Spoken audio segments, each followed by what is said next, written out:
మీరే దేవుడికి బాహాటంగా సిలువ వేస్తున్నారు.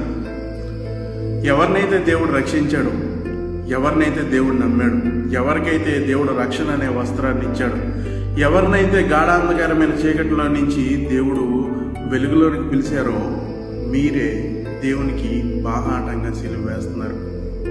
మీ చేష్టలతోనూ, మీ యొక్క ప్రవర్తనతోనూ, మీ యొక్క జీవితాలతోనూ దేవునికి అవమానం తెస్తున్నారు.